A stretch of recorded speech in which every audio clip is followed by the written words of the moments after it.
Bonjour et bienvenue sur ma chaîne. Si vous êtes là pour la toute première fois, je me présente, je m'appelle Zara et vous êtes dans la team des meufs qui n'ont pas le time, ok? Non mais plus sérieusement, aujourd'hui j'avais envie de me poser et vous faire une vidéo pour vous faire un petit peu savoir un petit peu plus qui je suis. Donc juste une petite vidéo assez sympathique et j'allais trouver 10 faits intéressants sur moi. Bon, pour être honnête là actuellement j'en ai que 9, mais j'espère que d'ici à la fin de la vidéo, j'aurai le 10e. Donc, commençons. Premier fait, mes origines. Alors, plein de gens sont super confus quand il s'agit de mes origines. On dit toujours que j'ai l'air de venir d'un endroit ou d'un autre endroit ou d'un autre endroit. Et très rarement, ça tombe être sur la bonne chose, quoi. Donc, je vais vous expliquer aujourd'hui. Pour ceux qui me connaissent de la chaîne précédente, vous le savez peut-être, j'avais fait une vidéo avec ma soeur où on expliquait en anglais d'où on venait. Alors, je vais faire le recap super bref, super rapide. Première chose, ma maman est camerounaise. Le Cameroun, c'est là-bas où je suis née, dans un petit village qui s'appelle Makénéné. Je suis née là-bas. Mon papa, il est béninois et nigérian, mais de nationalité sénégalaise. Ma nationalité à moi, malgré le fait que je sois née au Cameroun, c'est le Sénégal. Ok? Donc, c'est un petit peu ça mon histoire, c'est un petit peu ça qui je suis. Et pour ceux qui ne le savent pas, je suis née francophone, bien sûr.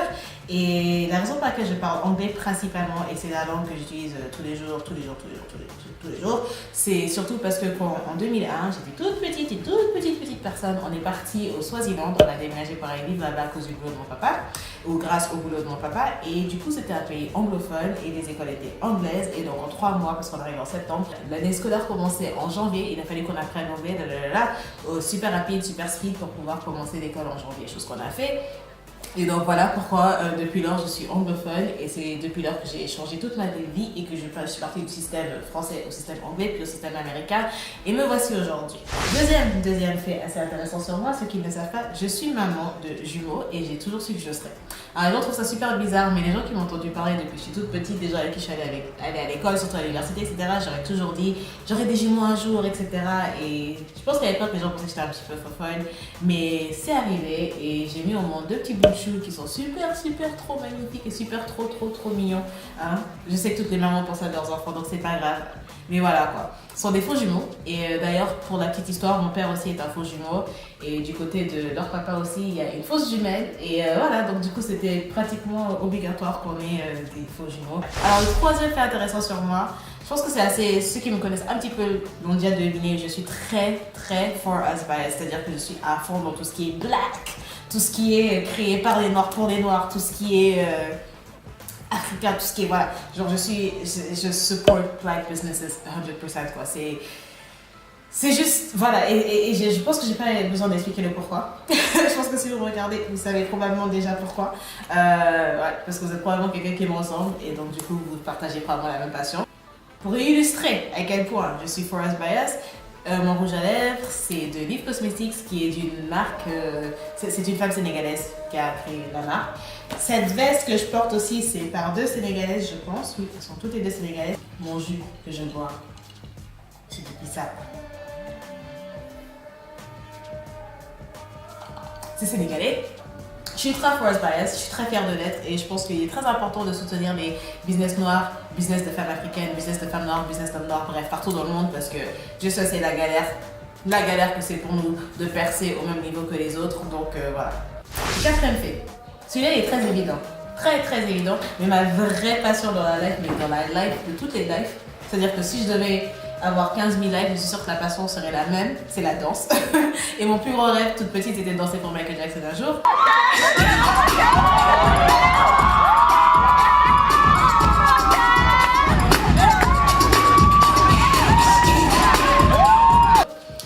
Bon, si on est honnête, je pense pas que ce soit réalisable, hein, mais peut-être qui sait dans ma prochaine vie, je sais pas. Mais sinon, mon deuxième rêve en danse, c'est de pouvoir danser pour Beyoncé. Je m'entraîne tous les jours dans ma chambre avec mes tableaux et tout ça, dans l'espoir qu'un jour elle me remarque, sans que je fasse de vidéos, sans que je les publie en ligne, qu'elle sente juste qu'il y a une sœur à elle, qui est maman de jumeaux comme elle, quelque part dans le fin fond du Sénégal, bon je suis pas au fin fond mais bon, la capitale, qui a envie de danser pour elle quoi. Beyoncé s'il te plaît si tu vois cette vidéo, je t'aime. Bref, C'est ça mon rêve. Mon rêve, c'est la danse. Mon vrai rêve, ma vraie passion, c'est de danser, quoi. Cinquième fait, pour ceux qui me connaissent, c'est tellement évident, je ne suis pas sociable du tout. Et tu sais, le problème, c'est qu'il y a beaucoup de gens qui sont étonnés quand ils voient des youtubeurs qui passent toute leur vie à parler devant la télé ou devant leur caméra, etc. Ils se disent, oh, mais j'arrive pas à croire qu'elles soient pas sociables, etc. Au fait, quelle personne normale dans sa tête qui est super sociable aurait l'idée de se poser et de s'asseoir devant une caméra et de parler à des gens? Ça n'a juste pas de sens. Genre nous, c'est parce qu'on parle pas aux gens dans la vraie vie. C'est pour ça qu'on est à l'aise ici dans nos fauteuils. Parce que parler à soi-même, c'est facile. Moi, je parle à mon miroir tous les jours. J'ai des conversations de 30 minutes souvent, toute seule, avec moi-même. On appelle ça une schizophrène, babe. Je pense que t'as pas le droit de dire ce terme. Je parle toute seule, en permanence, en permanence. Et je pense que lui aussi parle. Non, lui parle pas seul. Je parle pas seul. Bref. Lui, il parle juste pas, c'est différent. Du coup, je suis pas du tout sociale, ça me stresse d'être dans des environnements où je dois parler aux gens, ça me stresse énormément, je galère avec ça, je reste chez moi. Si je dois appeler quelqu'un au téléphone, je préfère que quelqu'un d'autre le fasse pour moi, je teste annoncer de mauvaises nouvelles. Bref, je suis absolument terrible. Je bosse, hein, j'essaie de m'améliorer, mais je pense que c'est autour de moi diront que j'ai pas fait beaucoup de progrès. Le sixième, c'est un petit peu bizarre, c'est juste, j'aimerais bien juste expliquer pourquoi je suis devenue, pourquoi j'ai commencé à porter les rouges à lèvres.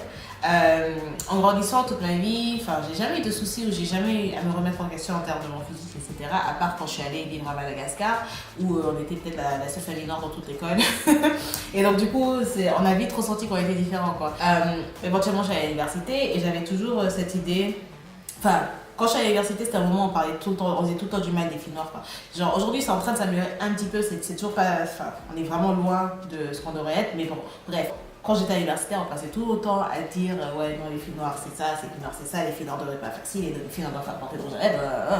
Moi, j'ai toujours pensé que j'avais des très grosses lèvres. J'avais de grosses lèvres, donc du coup, j'avais toujours peur des rouges à lèvres. Et rouge à lèvres couleur. Et un jour, j'ai décidé de tenter un rouge à lèvres rouge. Et je l'ai porté, et je l'ai porté juste chez moi. Je pris une photo avec. Et je m'étais dit, oh mon Dieu, j'adore, mais j'ai pas le courage de le porter à l'extérieur. Et j'avais jamais le courage. Il a fallu que je quitte Londres et que je revienne ici au Sénégal, me poser pour que je sorte pour la première fois avec un rouge à lèvres rouge, vraiment rouge sur mes lèvres et que je sorte. Et la raison pour laquelle je m'étais forcée à le faire, c'était parce que j'avais envie de m'assumer, quoi, de dire aux gens, je m'en fiche que vous pensez que mes lèvres sont ultra grosses, je m'en fiche que ce rouge à lèvres rende mes lèvres encore plus grosses. Voici qui je suis, voici ce que le bon Dieu m'a donné. Si vous êtes en train de vous injecter des botox dans les lèvres, mais laissez-moi porter mon rouge à lèvres, quoi. Et donc du coup, c'est comme ça que j'ai commencé. Et depuis lors, c'est l'indispensable de ma life, quoi. Je peux pas passer une journée sans rouge à lèvres. Avant de soit à la maison posée, hein. Mais sinon, en général, rouge à lèvres, c'est le must. Alors, le septième, c'est juste un fait tout bête, tout intéressant sur moi, mais en même temps intéressant sur my husband, future husband. C'est que on s'est rencontrés sur Facebook. Mais vous savez, c'est notre nouvelle génération, voilà quoi. Bref, tout a commencé par moi, j'ai liké un statut, sachant que lui, il me regardait depuis.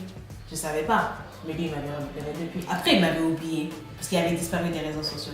Mais il est revenu sur les réseaux sociaux. J'ai liké un statut, il est venu dans mon inbox, et puis nous voici aujourd'hui avec les bouts. Bref, c'est un fait super bête, mais j'aime bien dire ça, parce qu'il y a plein de gens qui aiment bien juger les gens. Oh, comment vous rencontrez des gens sur les réseaux sociaux, mon Dieu, tout à l'heure. C'est le monde d'aujourd'hui, c'est la réalité. Et si vous avez moins de 18 ans, je suis pas en train de vous encourager, de vous dire d'aller rencontrer des gens sur les réseaux sociaux, c'est pas ce que je dis. Je dis juste, si on va raconter notre premier regard ensemble, sinon on va bien me juger ici, on va dire mais t'es resté avec ce taré. Je suis restée avec ce taré.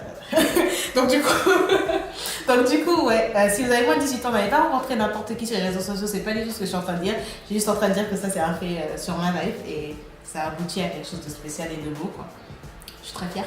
Huitième, la plupart des gens ne savent pas trop ce que je fais comme métier. Et juste pour faire simple, je bosse dans la communication dans le bureau régional d'une ONG. Mais mon boulot, c'est sympathique parce que la com, c'est plein de choses. C'est la com interne, c'est la com externe, c'est comment on peut créer un impact, on peut créer du changement durable à travers des messages que vous diffusez, à travers des campagnes, à travers des publicités, à travers des trucs tout bêtes, quoi, à travers des discours, à travers des... Bref, c'est génial, c'est ce que je fais... Pas de mon temps libre, hein. C'est ce que je fais de mon temps, de mon plein temps.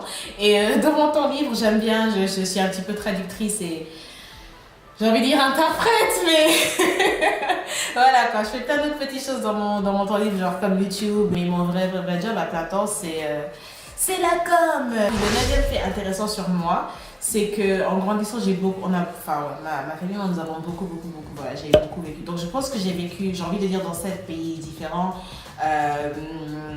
En Afrique seulement ou... Non, je crois qu'au total 7, inclus un pays qui était hors de l'Afrique, mais principalement en Afrique. Donc du coup, je vais essayer de faire le recap très rapide. Peut-être que je me suis trompée sur le chiffre, mais j'ai vécu au Niger, en Éthiopie, en Guinée équatoriale, au Swaziland, à Madagascar, au Sénégal.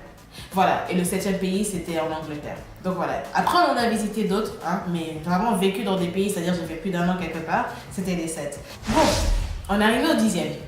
Sauf que le 10e, je me dis que ce serait bien, genre si dans les commentaires en bas, vous décidiez de deviner quel serait un 10e fait sur moi. Et comme ça, la prochaine fois, quand je ferai une vidéo, je l'ajouterai, je dirai au tout début, si quelqu'un a eu raison parmi tous les faits, et que c'est un fait correct, je les mettrai. Je mettrai tous les faits d'ailleurs qui sont corrects. Je les mettrai dans ma prochaine vidéo. Donc ouais, j'ai hâte de savoir ce que vous allez dire et ce que vous pensez. En tout cas, vraiment merci d'avoir regardé cette vidéo qui était probablement très longue parce que je parle toujours trop. Et je vous remercie énormément de me suivre. N'hésitez surtout pas à vous abonner à ma chaîne et activer la cloche de notification, join the notification squad, pour ne plus rater une seule de mes vidéos. Je vous dis vraiment, vraiment, vraiment merci et à très bientôt. Mouah.